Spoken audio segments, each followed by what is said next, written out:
right, let's do this. Let's do So this. to those that are on and those that listen to this recording afterwards, thank you for joining us for our first version of Ask Me Anything in regards to NAMAPA and the Healthcare Advocate Summit. I'm Elizabeth Johnson. I am the president of NAMAPA, and I have with me... I am Natalie Foss, and I am the chair of the Healthcare Advocate Summit. And so the real purpose of this is, one, to hope to get to interact and get to answer some questions. We have some pretty common questions that we get asked in regards to both the nonprofit and the event, but there may be some things that we haven't heard yet or that you guys are dying to know, and we'd love to be able to answer. And so if you're listening to this afterwards from the live event, please feel free to send them to us via our social medias, on our websites. There's contact links, any of those places, so that we can get any questions you may have addressed, or if there's any follow-up documentation you need, we are more than happy to provide that. So a little background on myself. I have been a nurse for the last 10 years and primarily stayed in the specialty space in private practice. And I really fell into medication access through kind of trial by fire. Someone left our practice and said, hey, this is yours now. So run with it. And so it was a lot of learning, a major learning curve, trial and error, like I said, figuring out where things went. And it took quite a while to get it down. And that was one location. I then moved up to working for multiple locations in different regions and had to learn new payer landscapes, learn new medications, and it just kept growing from there. So I found this kind of group that were in the same boat I am, maybe not the same therapeutic area, but had been given roles where, hey, how did you do this? How did this work? And I couldn't do what I do now without them. And Natalie is one of those people. So Natalie, if you want to kind of give your background, then we'll talk about where we are now. Sure. So I started off I am a pharmacy technician. I started off as a retail pharmacy tech, working at a grocery store pharmacy, and chose to do something a little bit different, got into inpatient pharmacy, and then an opportunity for a medication assistance program came up. And here I am about almost 9 years later, have been doing medication assistance, and didn't really know what I was coming into. When I first started, I had no idea what medication assistance was, or a patient assistance program. So learned from, just the bottom up, and learned, what each of these programs offer, and foundations, companies, and over time, things have evolved along with the ACA changes and healthcare and things like that. So been kind of learning along the way. I came into an introduction with these ladies who have the same drive as I do, to try and help these patients. And we just see so many barriers to, for patients to get their drugs and their medications. And, they held the same kind of values that I do. And just recently, Liz and I got connected, and so it started a really great friendship. And and beyond that, we're working professionally as well. So it's been quite a road, but it's definitely been a rewarding one. So I was kind of late to the Healthcare Advocate Summit as well. So you've been involved pretty much since the start of this, or kind of the planning period. And I came in a little bit later on, as well as NAMAPA kind of came a little bit later on. So I've played catch up, I think, and gotten to know you and the team really well. So not only am I affiliated with the nonprofit, but I'm also over education for the Healthcare Advocate Summit. So Natalie and I get to work really closely together, putting together the educational pieces and things like that. So we do have a moderator on with us tonight. We did receive some questions ahead of time, so thank you for those who submitted those in early. In true AMA format, usually we would sit here, just kind of rapid fire answer questions. But we want to make sure that you had enough information and we were able to fully answer those questions. So if we don't get to something today, be on the lookout. We will push out some of those Q&As a little bit later on. But moderator, do you want to throw one at us? See if we can do it.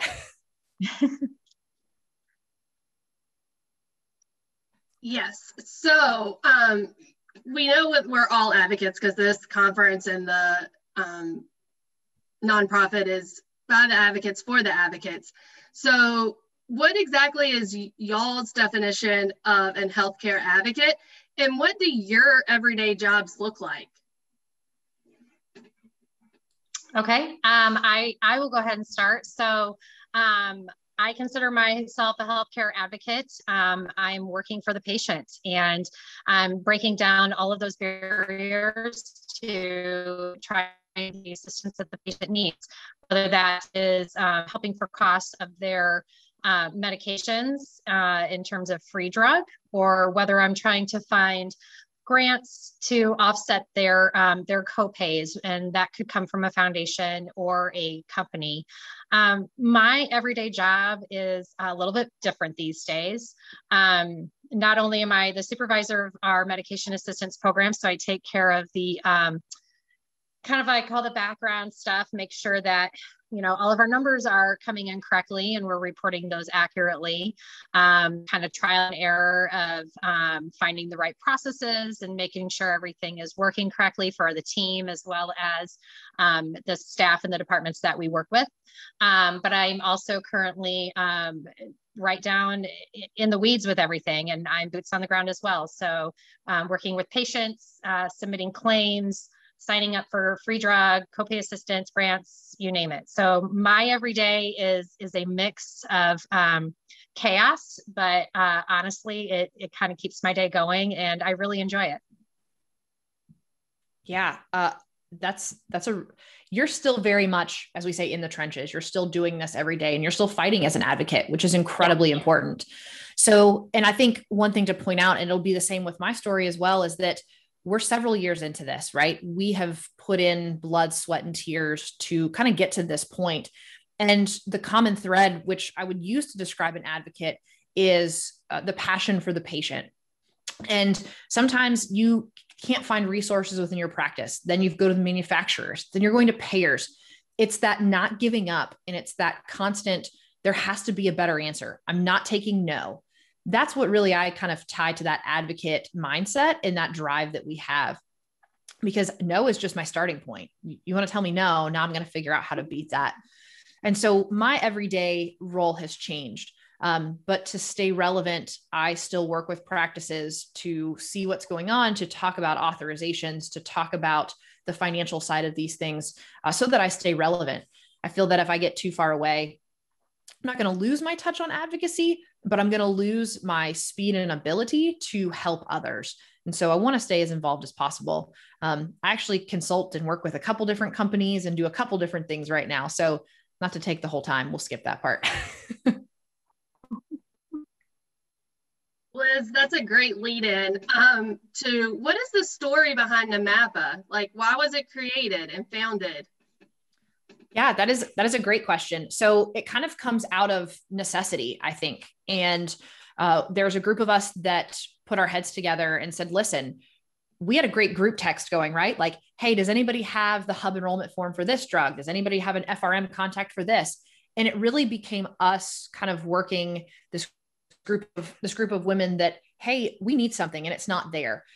We found resources within our own specialties, but we didn't find cross therapeutic. And instead of reinventing the wheel, we really looked at it as, hey, how can we help everyone? How can we all do this same similar thing, tap into that? So NAMAPA was born out of let's connect, let's cross therapeutic areas, but also what happens after Healthcare Advocate Summit? We're all going to this. We're all going to be there. How do we stay in touch? We're going to get this great event. We're going to learn so much. What if I have questions? Who's going to answer those? So NAMAPA created after the inception of this, but also to fulfill that need to help support the advocates. Thanks, which then leads to Natalie, how did the Healthcare Advocate Summit develop, and who created, and why is it important to have this multidisciplinary team to help drive the content? Yeah, so the Healthcare Advocate Summit was created, by the advocates. It's by us. Like I said a little bit ago, we all have a like-minded, driven passion to help these patients. And so we are the advocates, and we wanted to have something out there to share with others. We know the struggles that we're dealing with on a regular basis, trying to help these patients. We're not the only ones. So we want to make sure that we can expand that knowledge that we have come together, and plus bring everybody else in, and just kind of learn from others. And we know that we don't have all the answers. So if we bring more in and start to work together with other advocates across the country, then we would be able to find those answers. The good reason why having multidisciplinary therapeutic areas and advocates from those areas, it's important because just like Liz said, you know, somebody may have a form for one, or a field reimbursement manager named for another, but something may come down the road where, you know, we come across something and somebody else may need it. And we want to be able to offer the information to somebody else. And, you know, it's just gathering these resources together for everybody. You know, why would we piecemeal any kind of summit together when we can bring everything together at once? We're all doing the same work. Why would we want to have different therapeutic areas? So it's important for us to make sure that we are hitting every area when it comes to therapeutics, and make sure that all of our advocates are taken care of at that point. And that's where, you know, NAMAPA comes into play then afterwards, to make sure that we are fulfilling those needs. Agreed. And I think that, you know, by having the Healthcare Advocate Summit structured the way it is, and, you know, Natalie, having you kind of charge and lead the way here, that, you know, you're very approachable. I mean, I've learned so much just from talking to you, because I don't come from a facility background. So I think by having that kind of personal connection that we'll get with the advocates at this event, will just kind of open doors for so many other conversations to happen. Absolutely. Perfect. So as we talk about the Healthcare Advocate Summit, I'm assuming it's still happening. Can we get an updated status on that? And then any health and safety measures that the venue may be taking, or you guys as a Healthcare Advocate Summit team or NAMAPA may be taking to ensure the safety of our guests? Sure. So currently the Healthcare Advocate Summit is going to happen in person, but it's going to be a hybrid event. So the option to have online and webinars, virtual networking for those that are not able to yet travel. You know, there could be some companies that are not allowing it, but then those that are able to come in person, you know, you will be able to have that hands-on working with the vendors, working with the companies, working with other advocates, and learning from them. So it's going to be a combination of the both. It is taking place in Galveston, Texas, and it's the San Luis Resort and their staff have really stepped it up in terms of how to keep everybody safe. So the top priority is the safety of our attendees, and we communicate with the Galveston Island Convention Center to monitor the daily activities with the CDC guidelines on a regular basis. This way that we're following every possible changes that may come into play. We want to make sure that everybody and anybody who attends is safe, and is we're following whatever we need to follow in terms of those guidelines. We are hopeful that, you know, when that time comes, that maybe things will be a little bit less strict, I guess I could say, but you know, regardless, we want to make sure that everybody's safe and everybody is comfortable. And I think one of the things we're considering doing is wearing those bracelets, like the different colors, like what you're comfortable with. And because a lot could change by September. So we really want to make sure that we're accommodating everyone, and that everyone feels welcome, and that they feel respected in what their preference is going to be. With a lot of us being in healthcare, hopefully the majority of us will be vaccinated. If not, we'll accommodate that as well. We'll make sure that depending on what demographic you fall in, we respect social distancing guidelines, masks, things like that. So that's a very important part to us. I'm just looking forward to the potential to return to in-person. Great. So what other opportunities are going to be available outside of the conference as we go into it in September? Oh, so prior to September, what are we doing? Yes, we do know what we're doing. Right? Natalie, go ahead. So there are going to be some webinars throughout this time frame. We're going to start addressing things and subjects that we're constantly dealing with and battling and needs to be addressed. So there are going to be webinars ahead of time. Just stay tuned for that. They're going to be posted then with the Healthcare Advocate Summit. So watch our social media pages on Facebook, Instagram, and LinkedIn. Plus also follow the website, and there will be webinars available on there as well.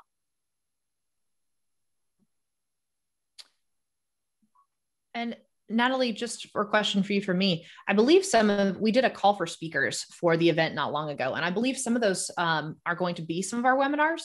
So if for any of you on here, if you submitted a proposal or submitted something to speak, we're going through those. We still have a little bit of time before September, but we're starting to kick those off and go through them. So I'm looking forward to hearing some of those topics. We had some really great submissions. So another question that we received was, is the registration currently open for the 2021 summit? And what's the cost and what's included?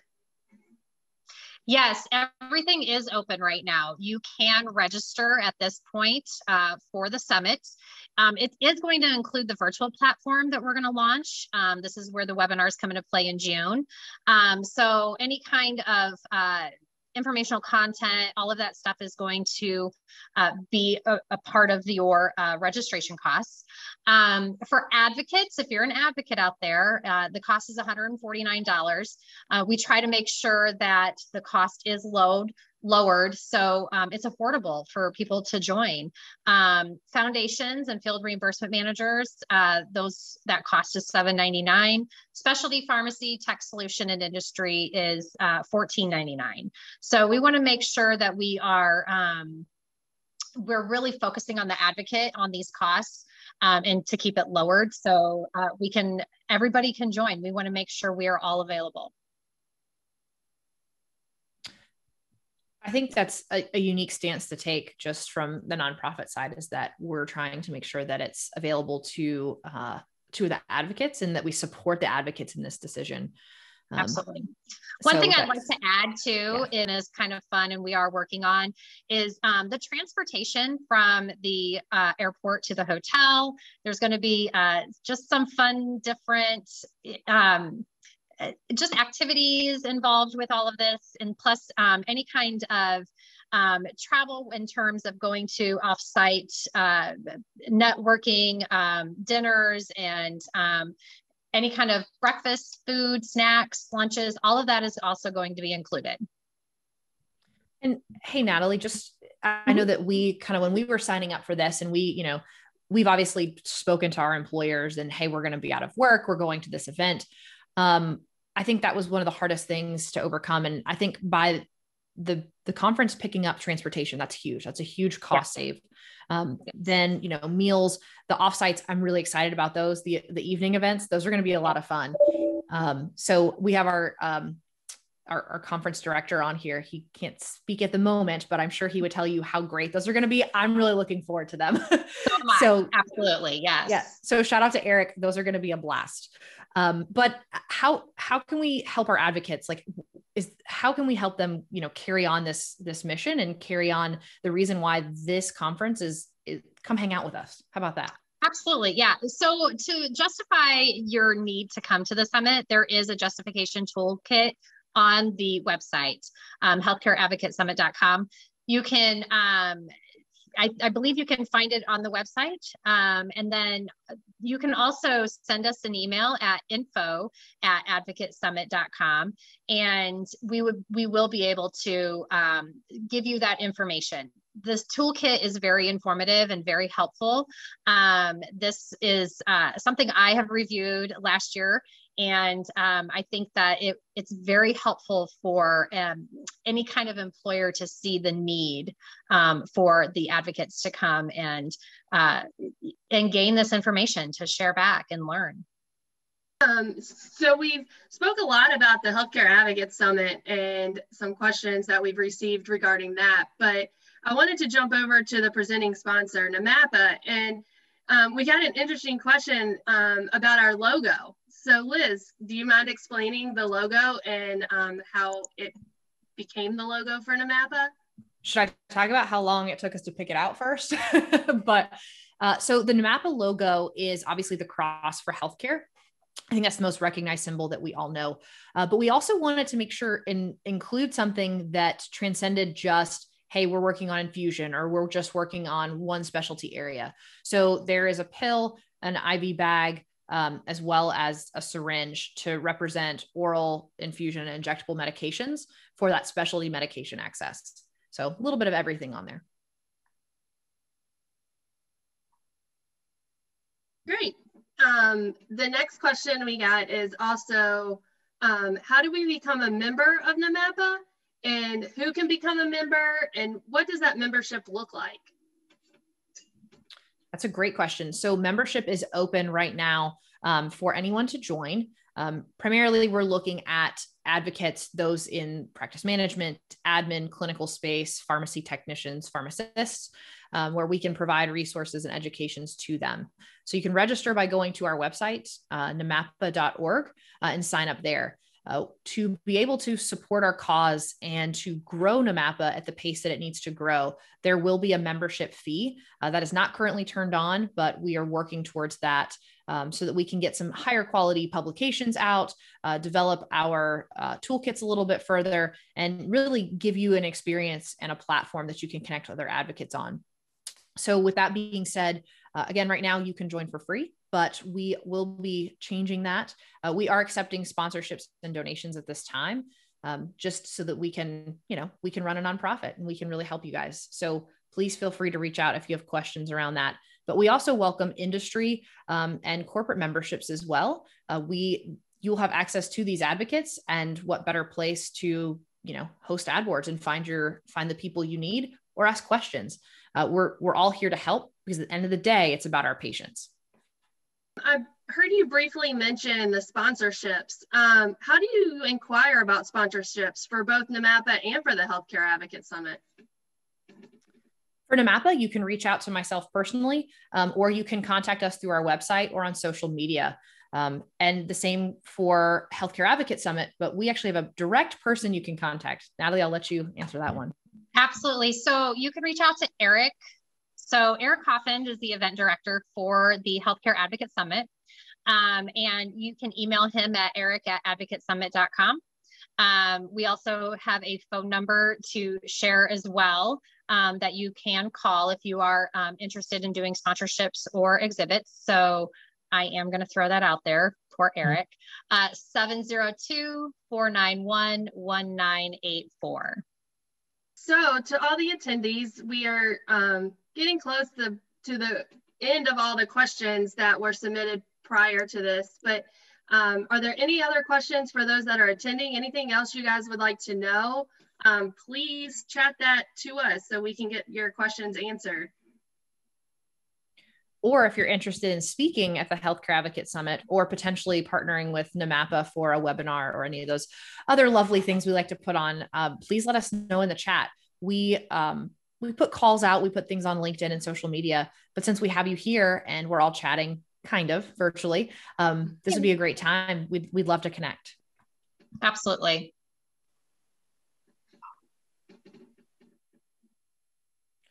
I'm going to take the opportunity to ask Natalie another question, since this is an AMA. Boy. I think I can do that. Okay. So since you're kind of in the know, you know what we're going to be talking about. You're going to know, the topics we're going to have. What is one thing you're really looking forward to topic wise, whether it's something or something you want to learn more about at the Healthcare Advocate Summit? I think one thing that I would really like to, in my day-to-day life, I would actually like to learn more about specialty pharmacy, and getting to understand the ins and outs of specialty pharmacy. That's a good one. And I think we do have representation from specialty pharmacies there in our vendors. So perfect chance for you to go in and to talk to them. And I think what's interesting about this is the way you guys have designed this floor plan for the conference is that the vendors are in there. They're going to get to hear the things that we talk about, but then you're going to get to go talk to them. So I'll have a race with you who can find the most SP vendors the quickest. How's that? Right. Yeah, I think it's beneficial for the vendors to be kind of intermingled with the advocates, as opposed to always in the conferences being separated from the main event and the main people that are there. They need to be involved with us. We work with the vendors every day, and we need to know that the questions that we have, we can reach out to them, and they may need to know things about us and our daily workings, and how can they better their programs to make it work for us. Yes. And we got a question in, where can we view a list of the attendees, vendors, and speakers? So we're finalizing the speaker list. That should be out soon. But as far as the vendors go, they're listed on the Healthcare Advocate Summit site, correct? I believe we have logos. They are, yes. Mm-hmm. We have logos that are out there. And if you follow us on any of our social medias, you're going to see some little clips come out here and there, just showcasing another vendor who has sponsored with the Healthcare Advocate Summit. You can even find any of the older vendors that have from weeks ago, that have already signed with us. Fantastic. Let's see. Do I have any other questions? I kind of do actually, but I know we want to be sensitive of time. So we can continue this discussion offline. I welcome you guys to do the same, because this is going to be the first event of this type. And I'm super thrilled to help support this and support Natalie in this endeavor. So if we don't have any further questions, moderator, I defer to you.